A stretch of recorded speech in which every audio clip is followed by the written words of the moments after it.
if you're going to extol, like, it's a great thing coming out of the Enlightenment that there's been this emphasis on the pursuit of wealth, which means the pursuit of profit. They dare not face maybe the damnation of selfishness is wrong. One thing to note is, again, just how detached this is from the actual kind of question that people are trying to get answers to when they're searching for foundations of morality. What values are actually really good for our lives? That's what people are looking for. In a recent article for the Free Press, Steven Pinker and Marion Tupy claim that we are living in the golden age of humanity. The luster of our age, they claim, is that modernity is more meaningful and moral than medieval Christendom. And there's something to what they're saying, but are the reasons given in this important piece persuasive enough to the audience that they're trying to reach? Are morality and meaning really just two separate features of our age? And is our age only comparatively better than the Middle Ages?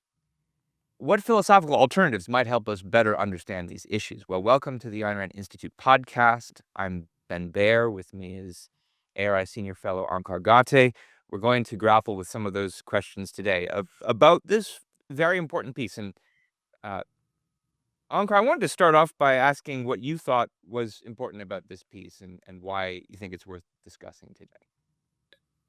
The theme of the piece, or so the focus, let's put it, the focus of the piece is a rise of what they're characterizing as an anti-Enlightenment, pro-Christian, pro-theocracy element on the right. And I think largely the focus is on the American, is the U.S. So in what they're putting is the American right of the conservatives. I think one of the terms they use is theoconservatives. It's so it's what they want is a theocracy, and of trying to understand this phenomenon but argue against it. And it is true that there is this rise on the side of the conservatives of an increasing worship of Christianity and a rejection of the Enlightenment, including the Enlightenment ideals, including, as they put it in the piece, though they don't quote fully from the Declaration of Independence, but of the ideals mentioned in the Declaration of Independence. So they see that there's something going on that one needs to understand and to argue against. And I think we're going to focus on their arguing against it. But I want to say something at the outset, just in terms of understanding the phenomenon, because I think it's wrong in the way that they're thinking about the phenomenon. They're thinking of it too much as this is some weird new aberration on the right. And I think if you are thinking about the rise of religion and the rise of theocracy and then more broadly of anti-Enlightenment sentiment in America and more broadly in the West, you can't. So I'll put it first a little more narrowly and then a little more broadly. You can understand it absent understanding 9/11 and the response to 9/11. And more broadly, you can understand it if you don't understand that the universities, particularly you can say the universities, the humanities, departments of the universe, turned against the Enlightenment a long time ago. And if you don't see this as this is coming out of that, it doesn't, there's new things happening, but if you don't see these new things happening as in part products of that wider context and wider background, I think it's too easy to think it's some weird aberration when it's not. And if you just take, let me say something about the 9/11. So 9/11, America was attacked, and if you really read the what the attackers are telling you about their motivation, why they're attacking the U.S., they were motivated by religion, in this case, their interpretation of Islam, and they were attacking America because it's the product of the Enlightenment. It is today the leading nation that embodies and embeds Enlightenment ideals. That's why it was attacked, and they were pretty open in telling you that's why we're attacking America. And the response to it in the West, and both, so if you think of the conservatives, it's their response was Islam has nothing to do with this. Religion has nothing to do with this. Islam is a religion of peace, because their view basically is every religion is peaceful. It's on the side of progress. It's on the side of the good. So don't characterize any religion, including Islam, as it could be involved in evil. So George W. George W. Bush, like, that was the immediate reaction. Do not criticize religion. Do not say it's a problem of religious theocracy in the Middle East that's trying to expand. You don't dare say it. But the universities were on the side of that as well. Don't dare criticize Islam. And it's hard to get back to, like, get your mind back to what it was really like in the aftermath of 9/11. I mean, I was on college campuses talking about and debating these issues. And the amount of attacks, including, like, you had to have security guards, there were protests, because of suggesting that there's any connection between Islam and religion taken seriously as it should rule life and it should rule politics, of any connection of that to the attacks of 9/11, to more broadly what's happening in the Middle East, you were denounced as this is not even debatable. So it's true that Islam was whitewashed for a certain reason by the American conservatives, and particularly the religious conservatives. But it's also true that it was whitewashed, and whitewash is a pretty charitable term to use, of the universities in regard. And if you don't see of thinking this is, you're giving a pass to people who are religious and theocrats, and that a response to that might be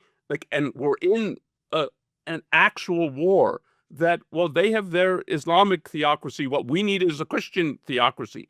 If you couldn't get, like, that might be some of the dynamics going on, I think you're just not understanding the phenomenon. One of the reasons we attacked Iraq after 9/11 and not Iran is that Iran was religiously inspired. It was the seat of theocratic Islam, and everybody said this is not a problem. Indeed, it's part of the solution. Um, and that it's not just like the conservatives; it was the universities pushing this in a real way. But thinking of it as anti-enlightenment and anti-progress, the universities have been pushing this for decades, decades, and decades. Um, at a philosophical level, I mean, when I was in graduate school in the 90s, to be on the side of the Enlightenment was ridicule, and I mean literally ridicule. It was laughed at in the like, how could you possibly think the Enlightenment was essentially good? Look at all the philosophical problems. Look at all the inadequacy. There's a reason it collapsed into skepticism with Hume and so on. You need to be postmodern. But postmodern, what that really means, I think, in the end, is you need to be post-enlightenment and anti-enlightenment. And so it was pushed at a high intellectual philosophical level. But it's also, if you just think of it in terms of progress, um, the real turn against progress in America and the Western world was the rise of environmentalism, which came again out of the universities and the elite university, like a Harvard, where Pinker is at. And if you're not willing to face that, that's like, we're in an environment where it's respectable to be against progress, and that environmentalism made that, like, um, so cultural mainstream that their technology leads to destruction. We're going to wipe ourselves out. We're going to have, there was endless scare scenarios of, we're going to run out of resources. We're going to run out of food. The earth is going to be overpopulated. Now we're going to heat up to a part that we can't live anymore. And it pushed this in various ways, but it so has saturated our culture that you're going to get now all over the place in various ways. People say, yeah, like maybe there's a problem with advanced industrial civilization. We need to go back to think. And the environmentalists were one of the people who activated. Oh yeah, the medieval world was a Shangri-La. So, and if you're not seeing that that's like part of the phenomenon, um, and so that the way in which this has gained currency is not just, or there's some weird aberration on the right, you're again not really facing what the phenomenon is. And there's a way, like there's a way in which the piece treats environmentalism as sort of a positive thing, and it's so detrimental to progress. There's a reason Ayn Rand put it, her book, The New Left, the Anti-Industrial Revolution. And she could see this 40, 50 years ago, that the essence of what it was, it's anti-technology, anti-progress, anti-the Industrial Revolution. And if you're not willing to face that about the theoreticians of environmentalism, that that's what was driving them, you will look at something like what you're seeing about this medieval revival and longing for the Middle Ages and think, like, well, how is that possible? Where does that come from? But there's a way in which the culture and the universities have paved the way for that. Yes, your point about 9/11 reminds me that if there was a very tiny silver lining in Western culture in that period, and it was a very tiny one, it was the rise of the new atheist movement, because there was some sense uh, in that movement that religion had something to do with 9/11, and we need to respond to it, we need to condemn it. But it's now been, I think, widely noticed that that movement has died, that it was unable to take that moment and make uh, uh, enough of a wave in the culture to move things back to a more secular culture. And their failure then is part of the reason why we're talking about the rise of religion in the West again. Now, Steven Pinker, one of the authors of this article, was kind of one of the offshoots of the new atheist movement. I think he's an atheist. He certainly thinks of himself as secular. And one of the reasons I thought it was important to look at this article is because he is, I mean, arguably one of the top secular public intellectuals at least in the United States today. And here's a case where he and his co-author are writing in the free press on this rather important philosophical subject. Now, the free press is leans in the religious conservative direction. So on the one hand, it's sort of impressive that he was able to get this piece published there, and that they were willing to listen to his criticism of the rise of Christianity. On the other hand, the fact that he's given this opportunity, we now get to see, well, what is his first word against this phenomena to this audience? What does he see as most important to say to this audience, given this opportunity? And I mean, the fact that he's not saying some of the things that you're pointing out is already somewhat distressing. And I think there's even more to be said about what's inadequate about his criticism and his response here. But before we go into that, it is worth, I think, pointing out some of the good things in this statement, which I think part of why it is important to discuss. Uh, as a secular thinker, Pinker is pretty clear. Pinker and his co-author Tupy are pretty clear about how they reject religious mythology as the basis of morality. They write, for example, the first problem with basing morality on the founding religious story that has sustained us for 1,500 years is that is just that, a story. Even many Christians do not take it literally. The historical and scientific evidence is unequivocal. There was no divine creation in 6 days, etc. He lists a number of other myths. And they are also strident in their criticism of the idea of using religious faith as the basis of moral knowledge or any other kind of knowledge. Uh, they write, nor does accepting these or any parochial myths offer a sound basis for morality, whereas objective knowledge is available to anyone who's curious to learn it. Arbitrary dogmas divide the true believers from the infidels and heretics, singling them out as amoral at best and dangerous at worst. And I should say that I think arbitrary dogma is a good conceptualization here. It shows that, I mean, it's not even technically right to say that these myths that he's criticizing are false. They're worse than false. They have no cognitive value to the extent that they're accepted on the basis of faith. And one last, I think, really good thing, and we'll build on this and talk more about it later today, is the fact that uh, we that scientific knowledge, what he calls objective knowledge of scientific laws, is so important to him. He senses that this has moral implications. The way they write it is, we can't look to a heavenly Father for earthly salvation if we want to improve human well-being. We have to figure out how to do it ourselves. And in then kind of classic Steven Pinker fashion, in the tradition of books like Better Angels of Our Nature and Enlightenment Now, they go through all kinds of statistics and data about the rise in living standards since the Industrial Revolution under the influence of Enlightenment science, illustrating the way figuring out how to do it ourselves is what actually leads to improvement in human well-being. And I mean, there is something about uh, the foundations of morality to be found in that point. I'm not quite sure if they fully appreciate what it is. You have any further thoughts, Ankar, on what was good in this essay?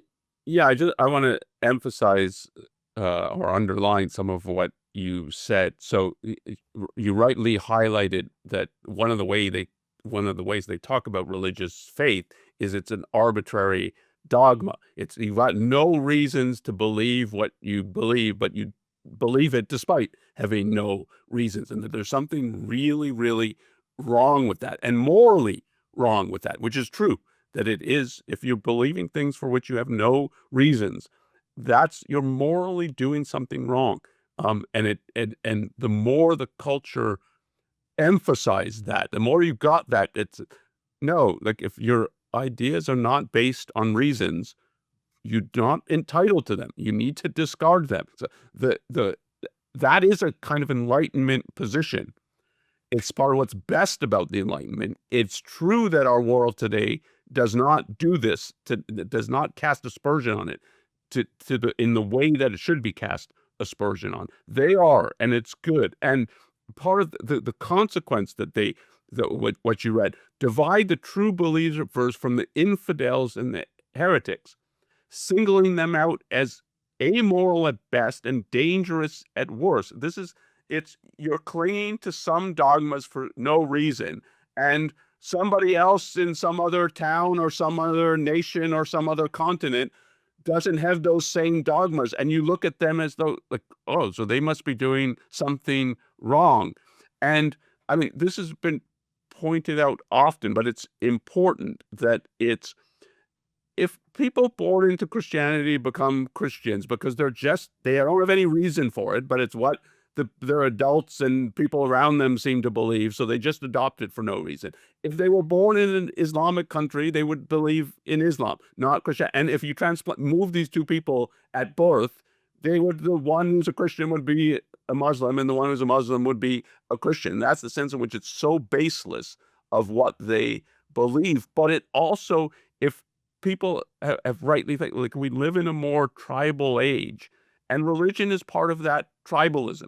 It's I clinging to these dogmas, you've got your dogmas. We can't reason, debate, figure out what's true here because neither of us has any reasons for what we believe. So it just creates enemies, opposition, hatred, distrust. And so they're activating that's part of what religion does that science doesn't do. Science creates a commonality because you have a common method by which you're acquiring your ideas and proving that they're true. So like that, the activation of that and being pro science and being anti religion and dogma. Like that's, I think, the most positive part in the piece, and seeing that that has some moral dimensions to it is the strongest part in the piece.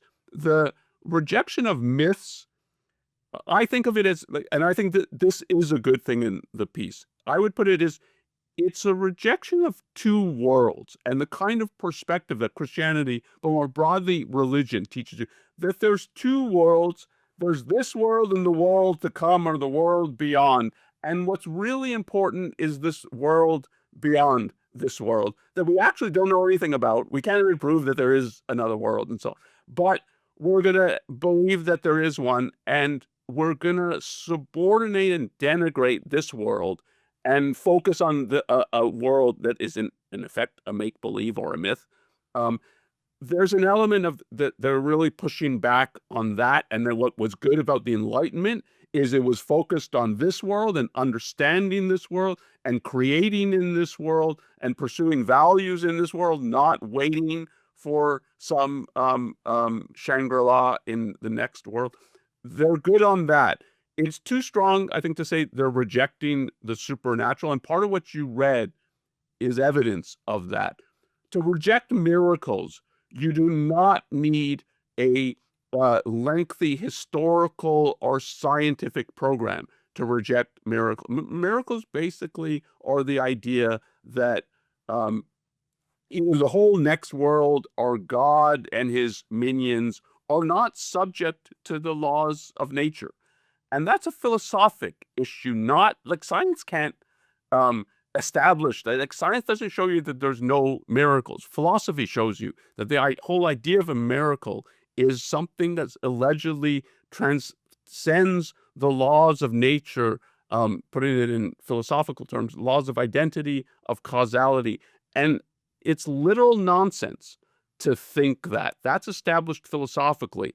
And to put it as well, the historical investigation has established this, is it's too concessionary, it's too weak. And that's why I think like what they're really rejecting is a two-world view, not really the supernatural. They're rejecting a two-world view and basing your ideas in faith. And those are like two real positives in the piece.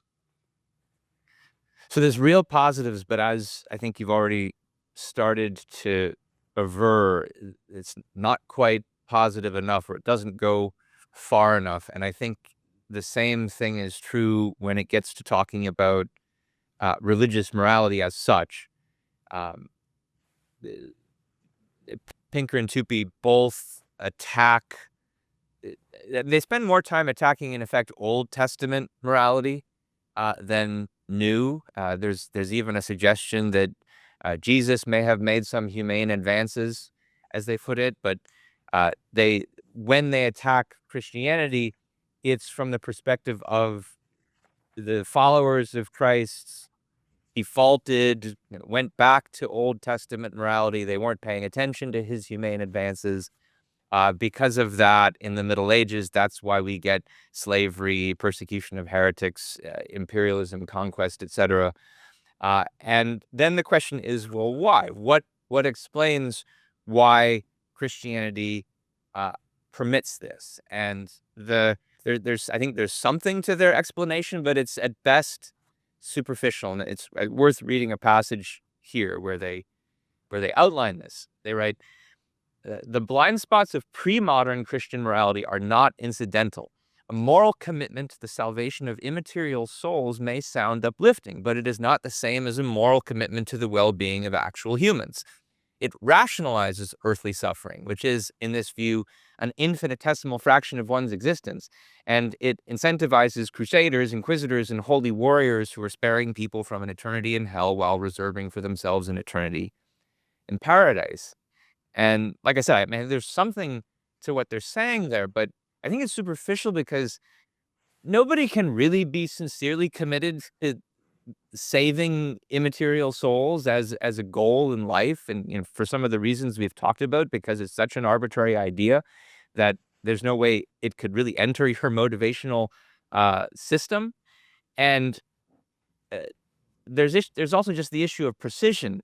To say that the concern for immaterial souls is just a rationalization for suffering makes it sound like they know that the suffering on earth is a problem. They just don't know the solution for it. They want to give people some kind of balm to deal with it. Uh, but it's much worse than that, I think. It's because it's not just that there's this suffering that happens to be here and they're trying to give people a way to deal with it. Uh, it's that Christian morality actively encouraged suffering. They wanted people to go out and get more of it. The whole idea of Christian morality, the one that Pinker and Tupy considered to involve some kind of humane advance, is that we should imitate Christ's self-sacrifice. That we should imitate his example of dying to save sinners, suffering on a cross. And so uh, it's hard to say they're just rationalizing. No, they're trying to justify and encourage that kind of suffering through a form of self-sacrifice. And I mean, I think historically, this is why there isn't an objection to slavery, to victimization. St. Augustine said it's better to be a slave to man than to be a slave to sin. We're all sinners. There's nothing good or worth preserving about our earthly lives. We simply have to stick around because God says so, and we have to sacrifice our judgment to his commands, again because of the importance of arbitrary uh, dogmas. Uh, I had more to say on that, but I want to see if you want to jump in on anything. Yeah, so I'd say the one way to get what I think is the weakness of the piece is so it's the whole discussion and treatment of morality. It's not the only, I think, weakness and thing that's wrong in the piece, but it's a major thing that is wrong. And there's a kind of ambivalence. At its best, it wants to say that there's something immoral about Christianity. And there it will be put, it will be put as Christianity, it'll be put something, Christianity is not moral, it's barbaric. But there's also what it wants to say is we're more Christian than the Christians. And those are not compatible positions, unless you think you're more barbaric than how barbaric the Christians were. But if we're more Christian than the Christians is meant as something good, then it can't be that, well, Christianity is not moral, it's barbaric. Like, so you can't integrate those two positions, and the piece does not integrate those two positions. So you can find things that sound that it's, yeah, Christianity is the antithesis of morality. And what we were talking about, well, if it extols faith and arbitrary dogma, it's not, oh, we do that better than them. It's we've rejected that completely, and that makes us moral and them not moral. And when you get that element in the piece, you think, oh yeah, like there's a strong and correct moral tone and perspective on it. But then what you were um, singling out, and I think it's important just to they mean it, is to say we're more Christian than the Christians, a different way, but putting that even more concretely, we take what Jesus said more seriously than Jesus, or let's leave aside because they say, well, we don't really know about Jesus, then the Christians take it. And like, here's a passage from it, and this is, and they mean this. At the turn of the 19th century, 90% of humanity lived in what we call extreme poverty. Today, that figure is less than 9%. And one of the UN Millennium Development Goals is to reduce it within a decade to zero.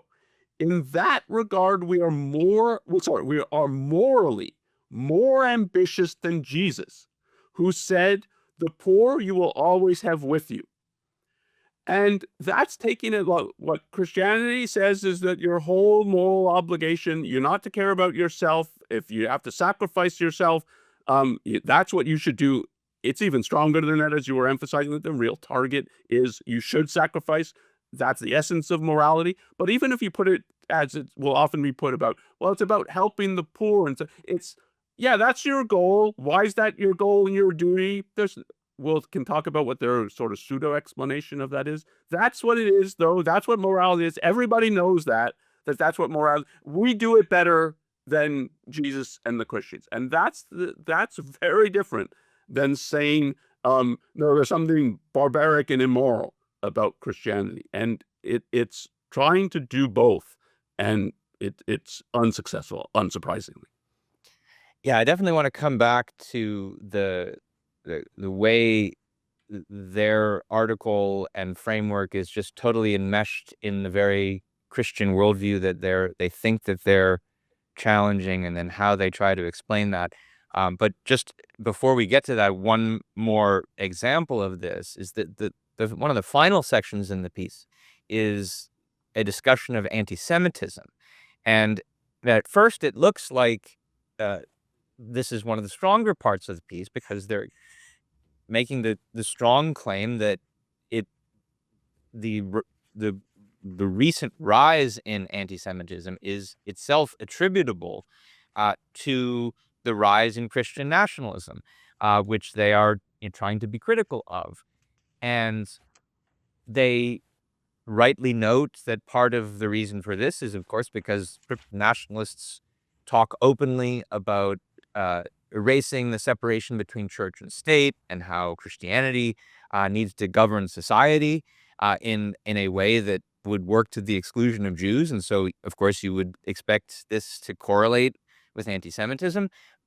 And I think that's true as far as it goes, but it doesn't go nearly as far enough in thinking about the actual content of Christian morality. That is, the roots here are deeper than just so-called Christian nationalism.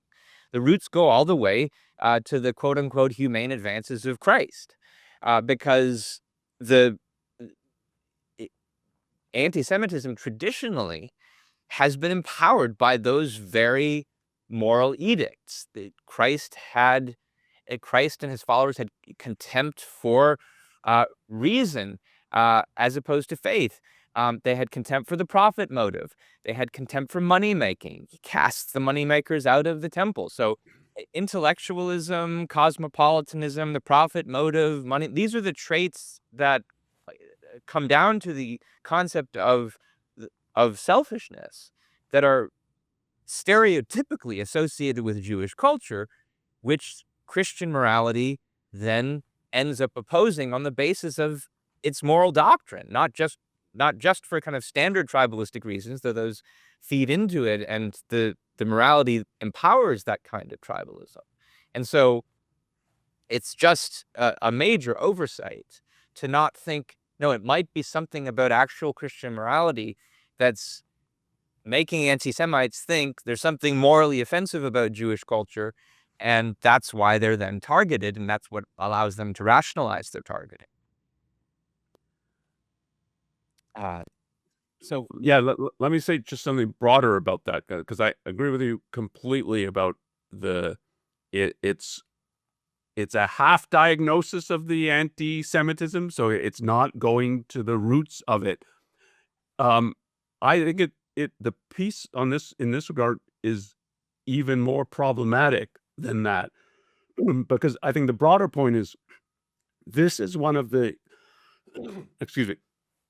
This is one of the fundamental tensions about the Enlightenment.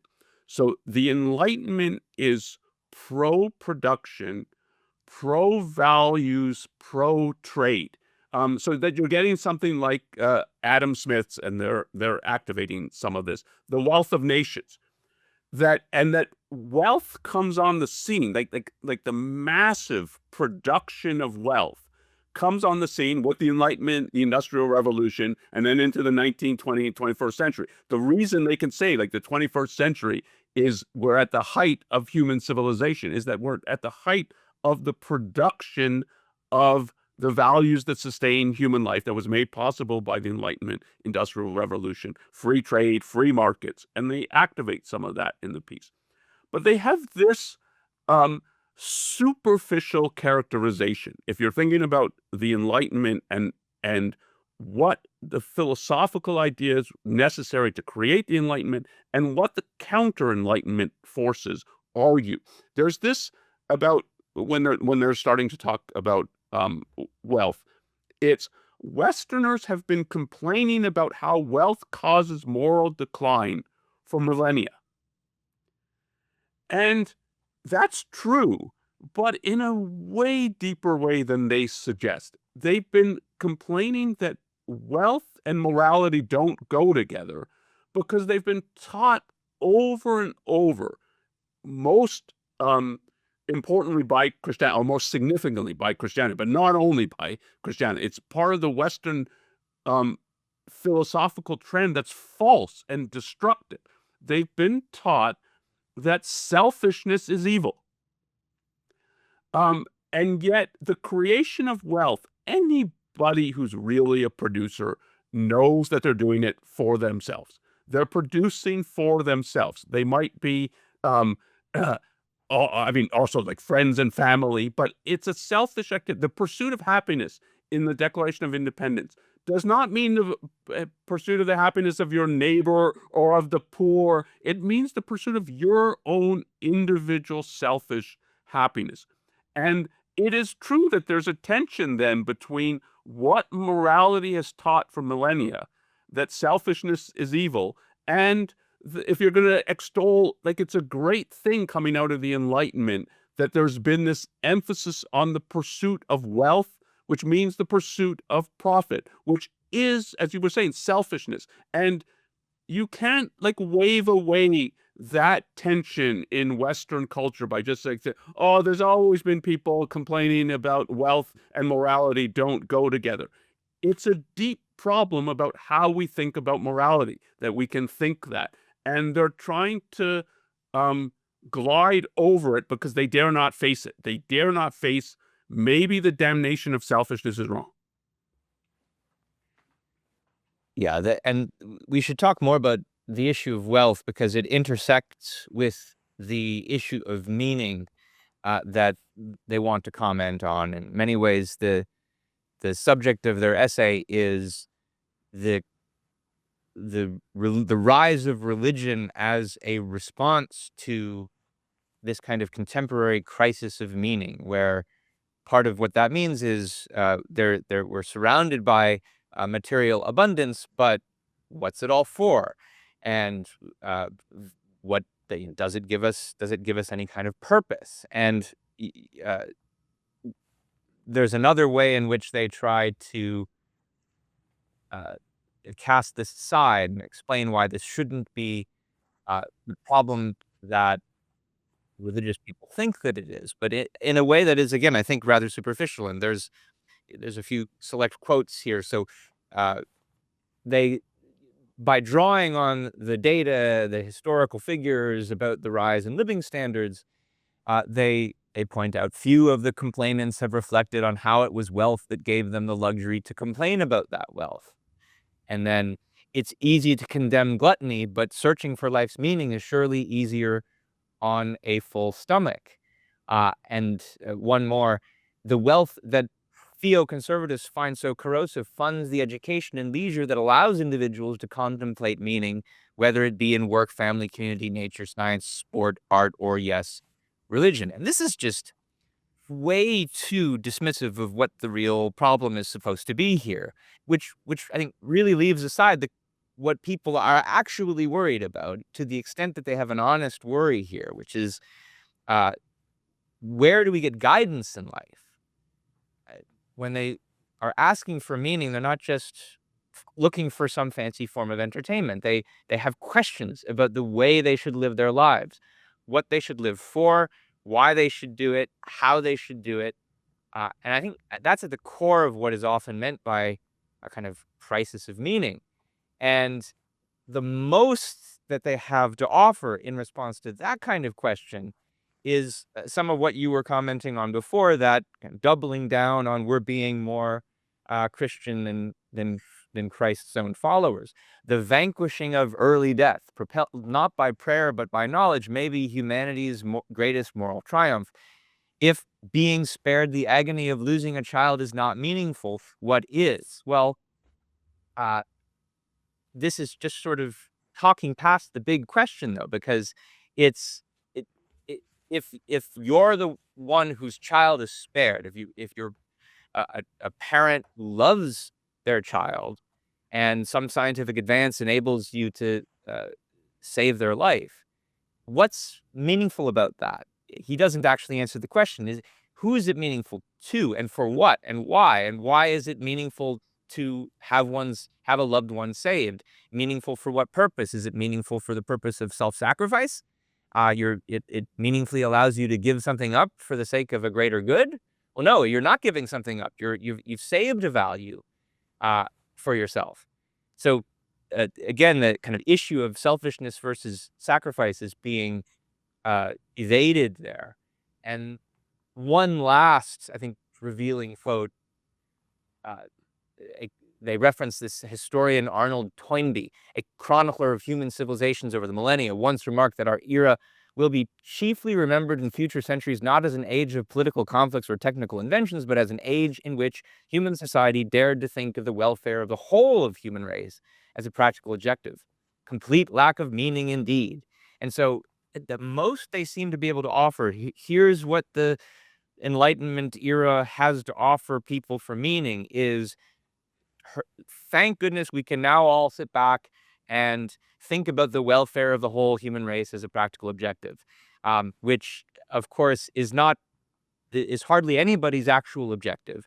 And so it's cold comfort if anybody's looking for meaning in life, because most people won't bother ever thinking about that, have no good reason to bother thinking about that, and then by that standard would end up living a meaningless life. And why should they see that as a source of meaning? It's again kind of treating meaning as this sort of luxury spiritual product that's at best available either to religious scholars or in this case, philosopher kings who have control of the apparatus of government and are able to envision humanity as a whole.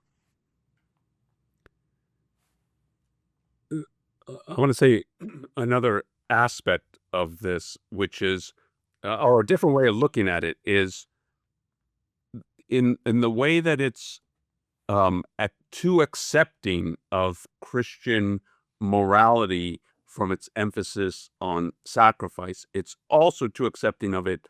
It's on its emphasis of the collectivism in it. It's you don't count. You have to sacrifice.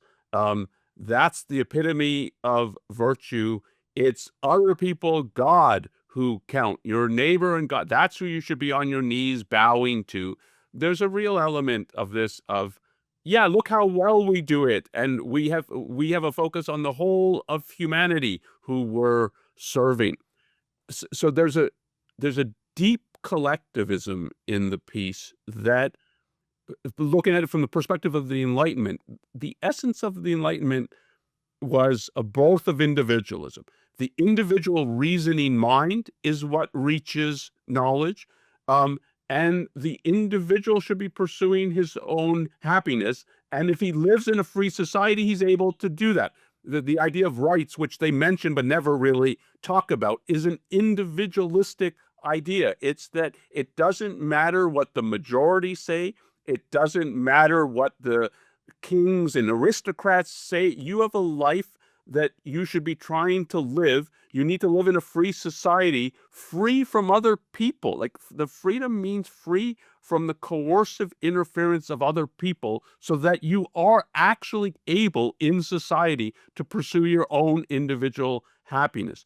And they make some hand waving towards this, but never really discuss it, because if they had to discuss it, it would be, this is all individualism, and what morality teaches is collectivism. It teaches us you're not what matters, it's society. And are you helping the poor? And is the level of the poor, is it going to go from 9% to 0? That's what matters morally. And if you're not going to challenge that, then you have to be collectivist, and then you have to way de-emphasize the individualism of the Enlightenment, because it's a kind of tension, just as like the pursuit of wealth and morality are in tension when you think about conventional morality. So individualism is in tension with morality, and we'll talk about the way that they sort of try to justify morality and how utilitarian collectivist it is. But just something like putting it, being spared the agony of losing a child is not meaningful. What is, if being spared that? Now, it is true that if you want children, if you want it for your selfish pursuit of happiness, you want them to live and not to die. But if you are really emphasizing the meaning that's made possible by the Enlightenment. It would be, what's more meaningful, being able to pursue your own happiness or being dead? And it would be, yeah, to be able to pursue my own happiness. But that's what they will not say. They will not say that, because that, again, but that's not what morality says about what you should be doing. And shouldn't meaning and morality somehow be connected? And that's it. And so they're pushed in various ways, but a lot by their conception of morality, to deny what's actually true and significant about the Enlightenment, because it's in contradiction to conventional morality. Yeah. So I think a lot of the discourse around religion and morality these days comes from this uh, perception of a crisis of meaning, of looking at the fact that yes, we have as a culture achieved uh, a lot of material abundance, but what is the kind of humanistic value of this? Are we've had technological, material progress, but we haven't had moral progress. And it's kind of I see it as sort of analogous to the midlife crisis. Somebody achieves their career goals, and then they wonder, well, what did I do it all for? What am I going to do with all this money? Uh, how is it actually going to make my life happier? And like there is a real question there. There's a question of what are the standards that are moving my life? What makes my life worth living? And what values do I need to make it worth living? And yeah, if you achieved career goals because you were just given those goals by, say, your parents, you could find yourself in a crisis if you're not the one who chose them for a reason that you thought would make you happy. And so then it's not very helpful to say to a person like that, well, you'll find meaning really if you work for some other unchosen goal, like humanity as a whole, which again is an idea that's just coming from religion after all. So I think there's a real failure to grapple with the real questions that people are asking when they're searching for meaning, and which means they're searching for guidance and searching for values to help guide their lives. And you see more of this failure to grapple with what people are actually concerned with when they're looking for morality in the attempt to find some kind of secular scientific basis for ethics, which is something that happens early in this piece. And I should say, this is material that you see scattered throughout a number of Steven Pinker's different books. I'll just quote one passage from the essay here, where they say, fortunately, Homo sapiens evolved with rudimentary faculty for cognitive problem solving and empathy for other living things. Our moral, for skipping a little, our moral purpose then is to use knowledge and sympathy to reduce suffering and enhance flourishing, health, freedom, peace, knowledge, beauty, social connection. I think that uh, quotation is a pretty good summary of the argument you see throughout many of Pinker's books, at least.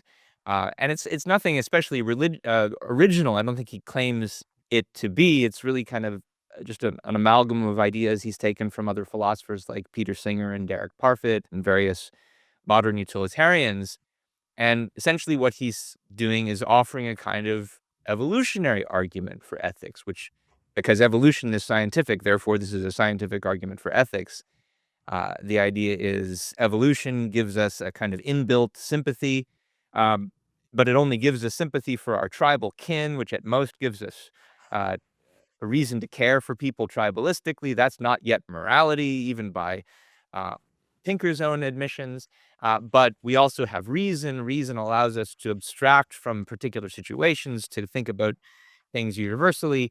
That allows us then to kind of transfer our tribalistic sympathy to concern for any other people on the planet. That gives us a basis for impartial concern for others, being care for anybody. And what he's trying to do, in effect, is to explain how is it that we could end up adopting something like various religious golden rules, that impartial concern for everybody is what religious golden rules are just expressions of. That this is the expression of just a basic evolutionary adaptation, and so that is the evolutionary explanation for, in effect, altruism, for universal altruism, for that same Christian idea. And one thing to note is, again, just how detached this is from the actual kind of question that people are trying to get answers to when they're searching for foundations of morality. Uh, it it says nothing at all about which moral judgments we could make that are true. What makes moral judgments true? What values are actually really good for our lives?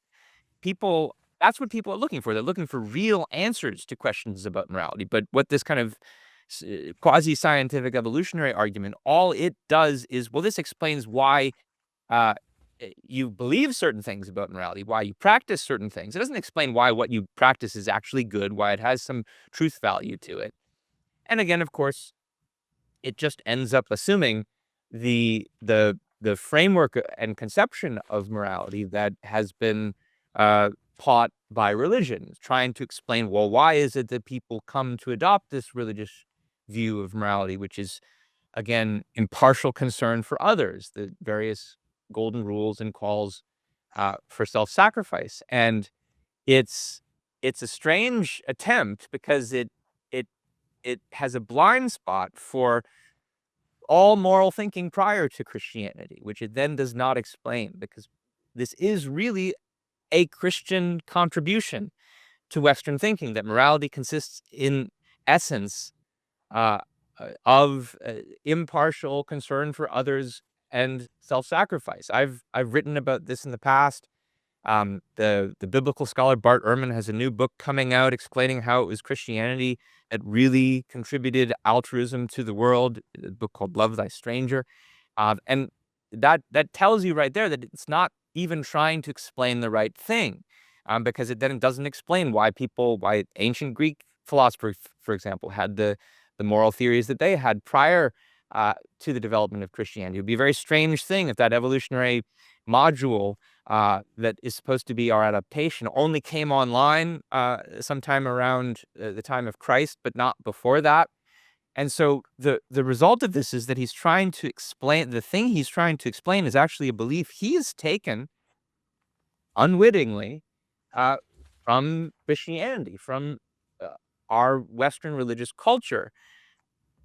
And in fact, that is not what is in need of explanation. It's not even answering the question that people have. If it's not what's the evolutionary process that created this behavior, but what is the behavior I actually need to live a good life?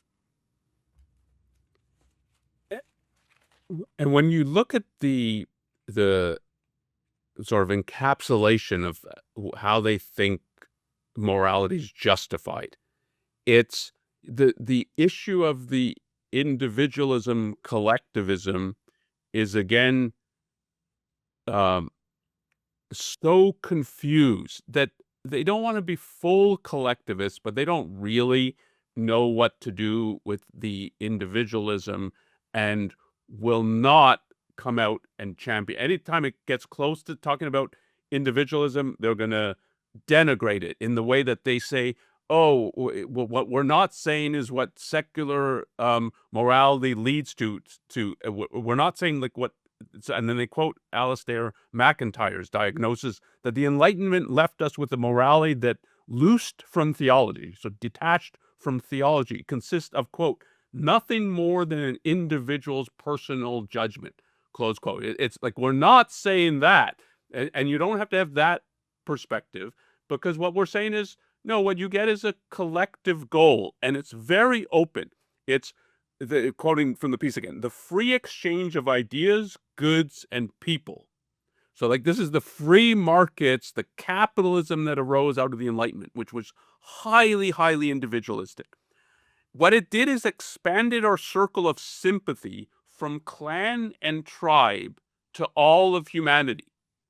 And what that basically means is now I don't view my tribe as just the people in my immediate neighborhood. My tribe is all of humanity, but it's tribalism through and through. It's just my tribe's been expanded to include everybody. So how can there be a problem then? Because it's not my tribe against some other tribe, because we're all just one tribe. That's what the socialist and the communist preached, and we're going to have one world government for one tribe and so on. And the idea that you could think, yeah, like that's the path to getting to morality, this something really suspect and suspicious about that. So then they simultaneously will tell you, okay, if you're looking for the justification, not just sort of an evolutionary story of, but what makes this correct or right, they say the justification is not hard to find. So we're going to have a secular, not a religious justification. It's not hard to find. All of us claim a basic right to our own well-being. That's what they're going to base it. Is that an individualistic, selfish thing that I claim a right to my well-being and happiness, you claim a right to your well-being and happiness, and we've got to live together in a way that we each can pursue our own well-being and happiness, not the poor and so on. They're activating that, which is much more an Enlightenment perspective, but it's thoroughly not collectivistic. It's not we're one big tribe. Let's figure out how to make this tribe work, and so it's not that at all.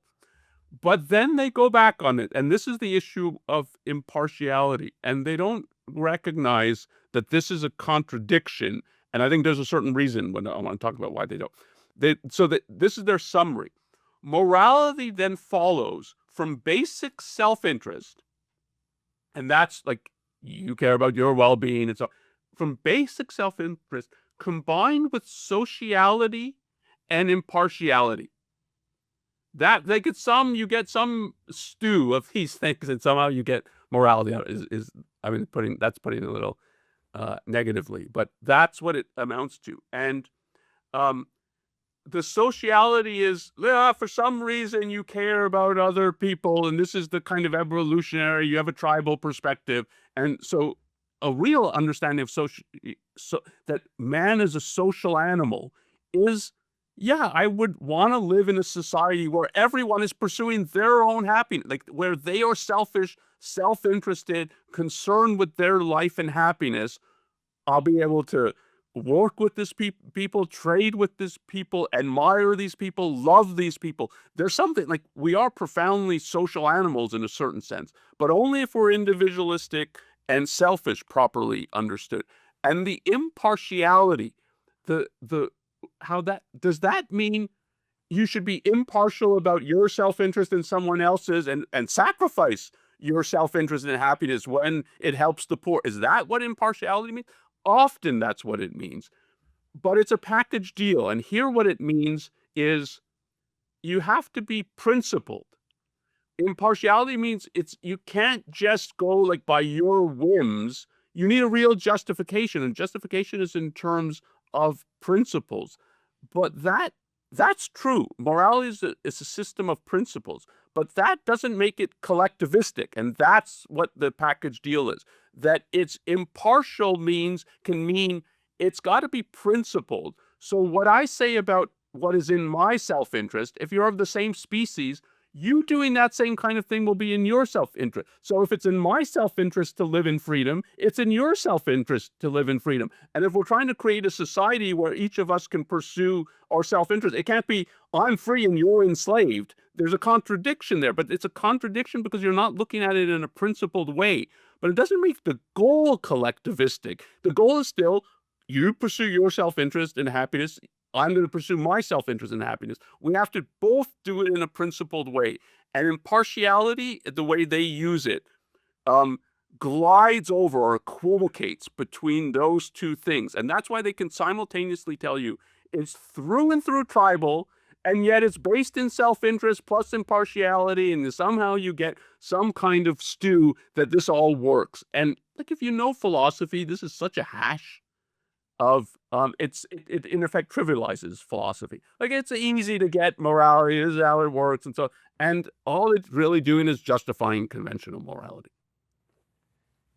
Yeah, and there's another kind of equivocation involved in their assessment of the Enlightenment's contribution here, and you've already, I think, touched on it. I mean, it's true that if you look at many concrete uh, doctrines on particular questions of value in the Enlightenment, that the Enlightenment had rational arguments against slavery, for the liberation of women.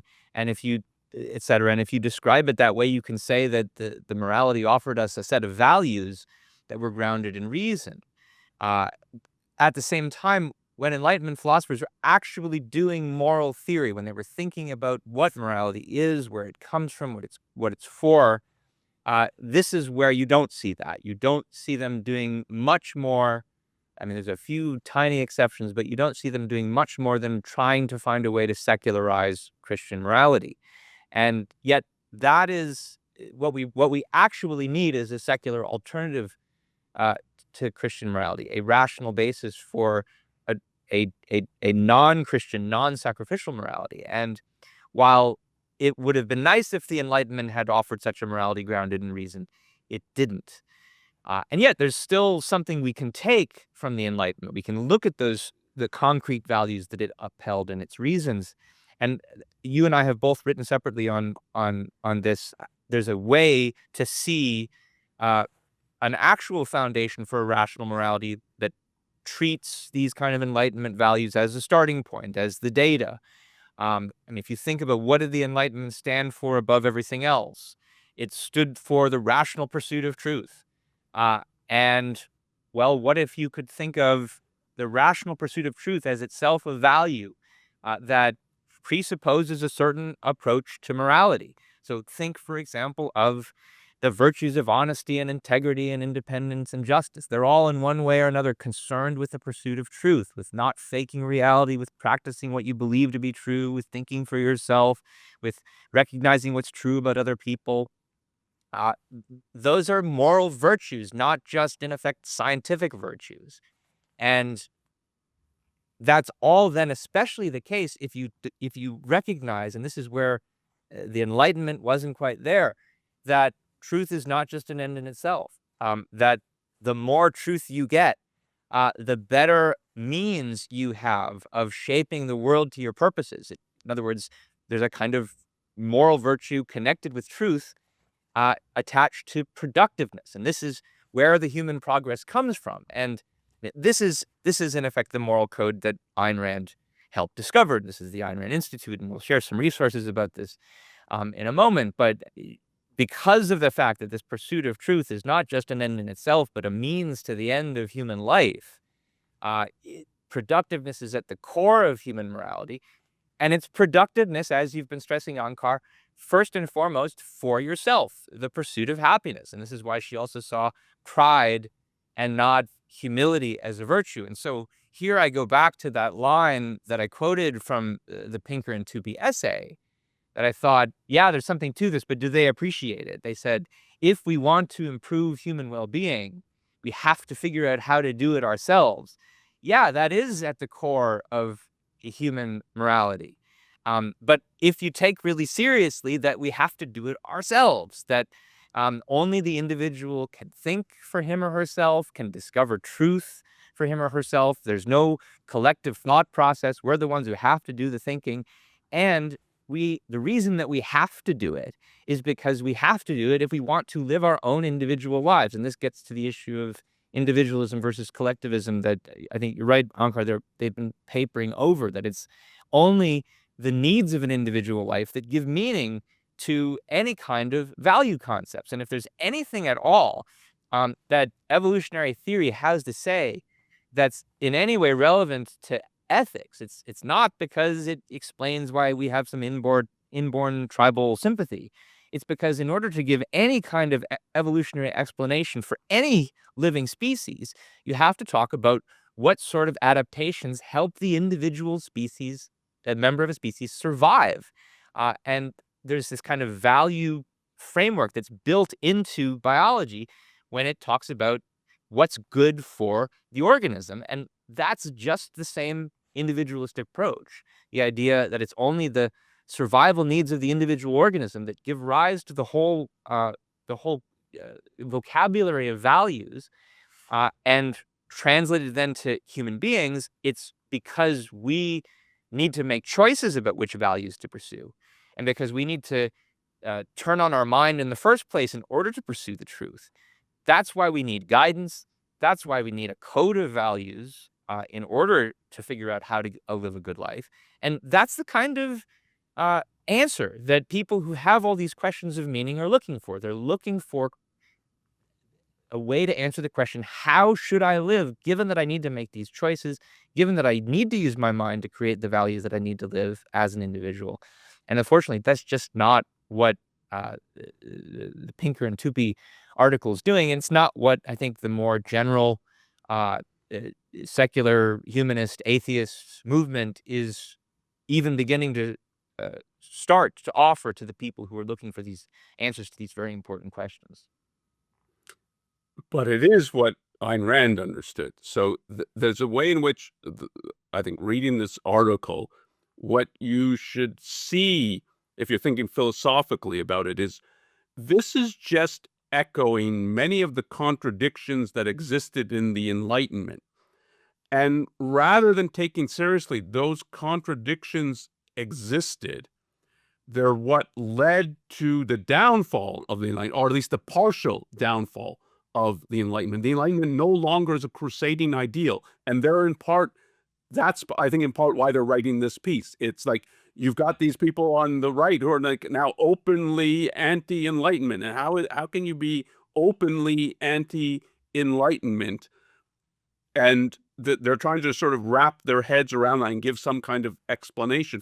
But there's a way in which the Enlightenment was anti the Enlightenment, that it had deep, deep philosophical tensions that it wasn't, or contradictions that it wasn't able to resolve. And Ayn Rand's perspective was, yeah, that's what the Enlightenment is. It has these contradictions. At its best, it's the best that humanity has ever reached. I mean, she viewed, for instance, the Declaration of Independence as the greatest political document in human history. It's a product of the Enlightenment. So at its best, it's on the side of the true and the good. But at its worst, it's contradicting all the things that are the best about it. And what you need to do philosophically is face that fact, not try to paper over it. And one of the facts that you have to face is that it could never give voice or justification to the morality that's contained in the Declaration of Independence. And if you don't do that, people are rightly going to think there's something wrong, suspect, inadequate about the Enlightenment, and we need something different. And here's just some people saying, well, what we need is to go back to Christianity and so on. But if you don't face and then try to resolve those contradictions, you're not actually on the side of the Enlightenment. That is, intellectually. You might be spiritually and really trying to, but you're not actually going to help defend the Enlightenment. Yes, well, on that note, let's offer to our audience some resources for learning more about the alternative approach to this that we've been talking about explicitly at the end by talking about Ayn Rand's perspective. And the first place to look, of course, is to her essay, "The Objectivist Ethics." There'll be a link to this in the program notes. You can also read that in her book, "The Virtue of Selfishness." Ankar also has an essay called "Finding Morality and Happiness Without God," which builds on this idea of finding the ethical code that's implicit in the values of the Enlightenment. And then I have an essay, and I should mention there's also a booklet form of that essay by Ankars that you can find on Amazon. And then I also have an essay debunking the supernaturalism that haunts secular ethics. And this looks at the moral theories of people like Steven Pinker and others that he's inspired by to see that this kind of impartiality idea they work with, regardless of its alleged evolutionary base, is something they're really getting historically from Christianity, and that if they want to be truly secular and scientific, they need to be willing to abandon it and search for the kinds of alternatives that we've been talking about today. Um, so if you enjoyed this episode, please subscribe, comment, share, send us email to newideal@aynrand.org. And thank you, Ankar, for talking with me about some very fundamental philosophical questions today.